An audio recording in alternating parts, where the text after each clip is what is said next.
দেশের বৃহত্তম বেসরকারি ইসলামিক ব্যাংকে প্রশাসনিক অস্থিরতাকে কেন্দ্র করে গ্রাহকদের মধ্যে উদ্বেগ ও অনিশ্চয়তা তৈরি হয়েছে। গত 5 কার্যদিবসে ব্যাংকটি থেকে প্রায় 4,000 কোটি টাকা উত্তোলন করা হয়েছে বলে সংশ্লিষ্ট সূত্র জানা গেছে।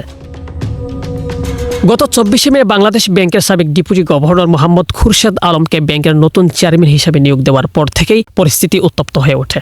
1 জুন দায়িত্ব গ্রহণের দিন প্রধান কার্যালয়ের সামনে বিক্ষোভে নামেন একদল কর্মকর্তা ও গ্রাহক। বিক্ষোভের মুখে তিনি কার্যালয়ে প্রবেশ করতে পারেননি।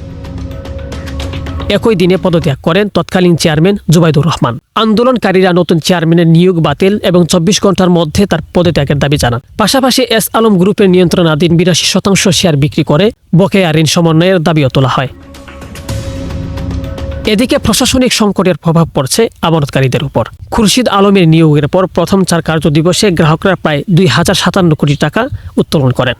এছাড়া 7 জুন একই দিনে বিভিন্ন শাখা থেকে প্রায় 1000 কোটি টাকা তুলে নেওয়া হয়েছে বলে ধারণা করেছেন ব্যাংকটির ঊর্ধ্বতন কর্মকর্তারা। তবে ব্যাংকটির ভারপ্রাপ্ত ব্যবস্থাপক পরিচালক আলতাফ হোসেন গ্রাহকদের আতঙ্কিত না হওয়ার আহ্বান জানিয়েছেন।